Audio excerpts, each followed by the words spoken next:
ከ6 ወራት በፊት መነጋገሪያ የነበረው የእውቁ ጋዜጠኛ ሶፎንያስ ዋለልኝ አስነዋሪ ድርጊት አሁን ደግሞ በሌላ አነጋጋሪ ጉዳይ ተመልሷል። ጋዜጠኛው ከኢትዮጵያ ባህልና ሃይማኖት ባፈነገጠ ድርጊቱ ጋር በተያያዘ የህዝቡን ቁጣ በመሸሽ ገዳም በመግባት ላለፉት 6 ወራት ቆይቷል። እኛም እንደ ቻናል አምድረን የምንጠላውና ለበርካታ ጊዜያት በብዙ ዛቻና ማስፈራሪያዎች ውስጥ ሆነን ወጣቶችን ስናነቃበት የነበረው ጉዳይ ቢኖር ይህ ቆሻሻ ልምምድ እንደሆነ እናንተም ውድ ቤተሰቦቻችን የምታውቁት ጉዳይ ነው። በጊዜው ይህን ጉዳይ ወደ ሚዲያ ያወጣው ፍሬዘር ፍቃዱ የተባለ ዩቲዩበርም በወቅቱ በተመሳሳይ ልክ እንደ ሶፎንያስ ሁሉ በጉዳዩ ተጠርጥሮም ነበር። በርካታ የሁለቱ ግለሰቦች ንግግር ከወጣም በኋላ አነጋጋሪ ሆኖም ቀጥሏል። አሁን ደግሞ ይህ ቆሻሻ ተግባሩ አደባባይ የወጣበት ጋዜጠኛ አሁን ተስተካክያለሁ ባለበትና ከገዳም በተመለሰበት ቅጽበት ወደ ፍሬዘር ፍቃዱ ጋር መደወሉ ለበርካቶች ጥያቄን ፈጥሯል። ውሻ ወደ ጥፋቱ እንደሚመለሰው ህዝቡን አዘናግቶ በይቅርታ ስም ወደዚህ ቀፋፊ ነገር ለመመለስ የሚደረግ ሙከራ ነው ሲሉም በርካቶች በጥርጣሬ አይን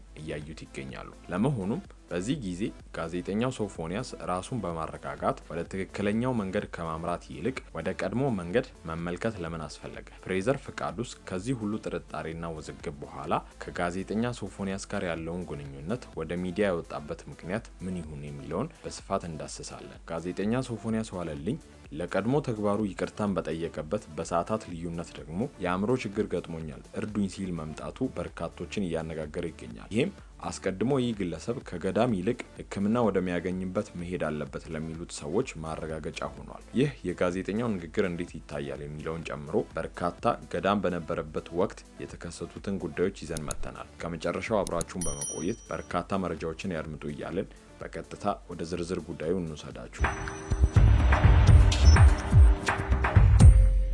ጋዜጠኛ ሶፎንያስ ዋለልኝ ከወራት ቆይታ በኋላ ዳግም መመለሱን አስታውቋል። ከዚህ በፊት ስለተፈጠሩትም ነገሮች እንዲህ ሲል ይቅርታ ጠይቋል። ተመስገን ለቤቴ በቅቻለሁ። መድኃኔዓለም ስለማረኝ ለታላቅ ክብር ስላበቃኝ ደስ ብሎኛል። ወዳጆቼ፣ አድናቂዎቼና መላው ኢትዮጵያ ሕዝብ አንገታችሁን አስደፍቻችኋለሁና ከልባችሁ ይቅር በሉ። ቃሉ የበደላችሁን ይቅር በሉ ይላልና እናንተም በእግዚአብሔር ስም ይቅር በሉ፣ በጸሎታችሁ አስቡኝ። እንደ እግዚአብሔር ፈቃድ በቅርቡ በሰፊው መድረክ ኑዛዜን ትሰማላችሁ። ብዙ የምናገረው ነገር አለኝ። እጅግ ወዳችኋለሁ፣ አከብራችኋለሁ። አትፍረድ ይፈረድብሃል በማለት ሀሳቡን በግል የፌስቡክ ገጹ አስፍሯል። ይህም በርካቶችን ያስደሰተና እንኳን እግዚአብሔር ማረህ፣ እንኳን ወደ ቀልብ ተመለስክ በማለት ይቅርታውን ተቀብለው መልካም ምኞታቸውን ገልጸዋል። ይሁን እንጂ ይህን የይቅርታ ሀሳቡን ካሰፈረ በሰዓታት ልዩነት ደግሞ ሌላ ግራ የሚያጋባ ጽሑፍ እዛው በፌስቡክ ገጹ ማስፈሩ በርካቶችን እያነጋገረ ይገኛል። እንዲህ ይላል። አስቸኳይ የድረሱልኝ ጥሪ።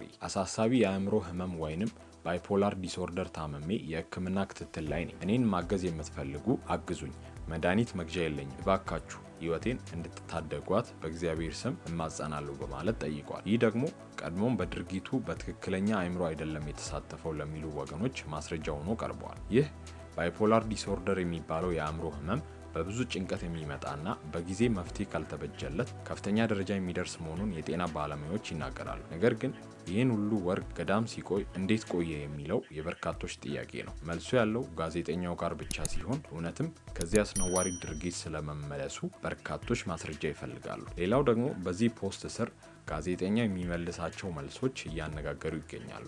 አንድ ሀሳብ ሰጪ ቢያንስ የሆነ ፖድካስት ላይ ቅረብና ላይቭ ይሰብሰብልህ ለሚለው ሀሳቡ ሶፎንያስ ሲመልስ የማንንም ፖድካስት ማድመቂያ አይደለውም፣ ከቻልክ የምትችለውን አግዘኝ ሲል መልሷል። ሌላኛው ሀሳብ ሰጪም ደግሞ ሲቀጥል እርዳታ ፈልገ ላይቭ አልቀርብም ብለ ይሆናል፣ ህዝቡ እኮ ምክንያታዊ ነው፣ እኒህ እንስማና እናግዝ ነው ያለ፣ ማድመቂያ ምናምን ብለ ማለት ስህተት ነው ሲል የሶፎንያስን ሀሳብ ይተቻል። ይህም አስቀድሞ ከነበረበት ተግባሩ ስለመመለሱ በርካቶች ጥያቄ እንዲያነሱ ምክንያት ሆኗቸዋል። ከዚህ ቀደም በአሻም ቲቪ እና በትርታ ኤፍኤም በሚሰራበት ወቅት በተከሰተው በዚህ አጸያፊ ድርጊት የረባ እንኳን ግልጽ ማብራሪያ አለመስጠቱ ቢገርምም በይቅርታ ለተቀበለው ህዝብ የሚያሳየው ንቀት ነው ሲሉ ተቺዎች እየተቹት ይገኛሉ። ይህም ከወራት በፊት አስነዋሪ ድርጊቱን ይፋ ያወጣበትና በኋላም እርሱ ራሱ የተጠረጠረው ፍሬዘር ፍቃዱ አሁንም ጥያቄዎች እየተነሱበት ይገኛሉ። በነዛ ቀፋፊና ለመስማት በሚከብዱ ቃላት ወንድ ለወንድ ተመሳሳይ ጾታ ፍቅር የሚመስሉ የስልክና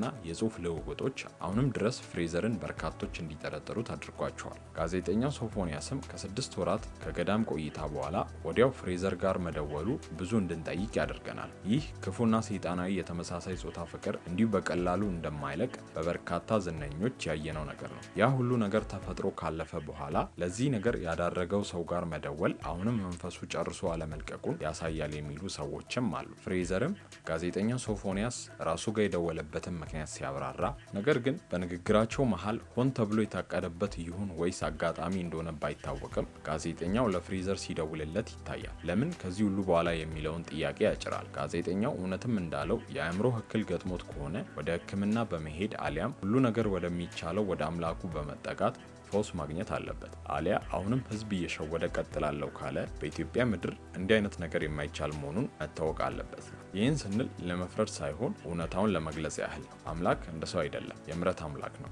ስለዚህ ከሰው እርዳታ ይልቅ የአምላክ እርዳታ ዳግም ያቆማል። ሰው በብሉይ ኪዳን ዘመን በእንዲህ አይነት የርኩሰት ተግባር ከተያዘ ሕጉ በድንጋይ ተወግሮ እንዲሞት ነበር የሰጠው ትእዛዝ። ነገር ግን እግዚአብሔር በመድኃኔ ዓለም ሞት የሰውን ልጆች ኃጢአት በደም ከሻረ በኋላ አዲስ ኪዳንን ሰጥቶናል። ስለዚህ አሁን ያለንበት ዘመን ኃጢአተኛው ተወግሮ ይሙት ሳይሆን የምሕረትና የጸጋ ዘመን ስለሆነ በንሳ እንዲመለስ እድል የሚሰጥ ነው። ፍሬዘር የተባለው ግለሰብ የጋዜጠኛ ሶፎንያስን አጸያፊ የርኩሰት ተግባር ማንነቱን በአደባባይ ማውጣቱ ላይ በጣም መልካም ስራ ነው ያደረገው። ትልቅ ዋጋም የሚያስከፍል ነው። በእንደዚህ አይነት እርኩሰት የተዘፈቁ ሰዎች ህብረተሰቡን ሊበክሉ ስለሚችሉ ከያሉበት ሊጋለጡ ይገባል። ግብረ ሰዶም በሀገራችን በህግ የተከለከለ እስከሆነ ድረስ በህግ ተገቢውን እርምጃ ሊቀበሉ ያስፈልጋል። ይህ ሰው ጋዜጠኛ ነው፣ በሚዲያ ታዋቂ ነው። አምነውት ሄደው ይሄኔ የስንቱን ልጅ አበላሽቶ ሊሆን ይችላል፣ አይታወቅም። ስለዚህ የቀደመ ህይወቱና ጥፋቱን ትቶ አሁን ከጸበል በኋላ በደንብ ክትትል ሊደረግበት ይገባል። ምክንያቱም እንዲህ ያለው ሰይጣናዊ ልምምድ ቶሎ የሚለቅ አይደለም። መቼም እግዚአብሔር ምን ያህል ታጋሽና ሩሩ አዛኝ የሰውን ውድቀት የማይፈልግ አምላክ እንደሆነ እናውቃለን። አንድ ሰው አደባባይ አውጥቶ ለዚህን ያክል ውርደት አሳልፎ ሲሰጥ ዝም ብሎ እንዲሁ አይደለም። ብዙ እድል በጓዳ ከሰጠ በኋላ አንሰማም ስንለው ነው ለውርደት አሳልፎ በአደባባይ የሚሰጠን። ምናልባት በዚሁ ልምምድ ውስጥ ያሉ ጠፍተው ላለመመለስ ፍቃዳቸውን ለርኩሰት አሳልፈው የሰጡ የእግዚአብሔርን ምክር አልሰማ ያሉ ሊሆኑ ይችላሉ። ምናልባትም ብዙ ወንዶች በእነዚህ ቆሻሾች ጥቃት ደርሶባቸው ይሆናል። ድሮ ስጋቱ የሴት ልጅ መደፈር ነበር እጅግ አሳሳቢው። አሁን ግን በሚዘገንን ሁኔታ ብዙ ወንዶች እየተደፈሩ ያሉበት ጊዜ ነው። ስጋቱ መደፈርም ብቻም ሳይሆን ምንም የማያውቁትን እርኩሰታቸውን የሚያለማምዱ ሌላውን የሚበክሉ ክፉ መንገዳቸውን የሚያስተምሩ በማህበረሰብ ውስጥ ራሳቸውን ሰውሮ የሚንቀሳቀሱ መሆናቸው ነው። ይህንን ደፍሮ ወጥቶ የማጋለጥ አቅም አብዛኛው ሰው ስለሌለው የተደፈረውም ዲፕሬሽን ውስጥ ይገባል፣ ከፍተኛ የስነ ልቦና ቀውስ ውስጥ ይወድቃል። ይህም በጣም አሳዛኝ ነው። ይሄ ሰው በህብረተሰቡ ፊት መጋለጡ ጥሩ ነው። ቀጥሎ ደግሞ በእግዚአብሔር ቃል በምክርና በጸሎት እንዲሁም በጸበል ሊደገፍ ይገባል። የድንግል ልጅ ብዙዎችን ከዚህ እስራት ፈቶ ሰው አድርጎ አቁሟቸው አይተናል። ከዚህም ነገር ለመውጣት ፈቃደኛ ከሆነ እግዚአብሔር ነፃ ሊያወጣው ይችላል። በዚህ አጋጣሚ እንደርሱ ያልተጋለጣችሁ ተደብቃችሁ ይህንን እርኩሰት የምትለማመዱ ለውርደት አሳልፎ ሳይሰጣችሁ እግዚአብሔር ከማይወደው ከዚህ አጸያፊ ተግባር ተመለሱ። መንገዱ የሞት መንገድ ነው፣ መጨረሻው ጥፋት ነው። ከዚህ ህይወት ለመውጣት አንድና አንድ መንገድ ወደ ድንግል ልጅ መምጣት ብቻ ነው እያለን የዛሬውን ቪዲዮ እዚህ ጋር እናበቃለን። በቀጣይ እስክንገናኝ በሰላም ቆዩ።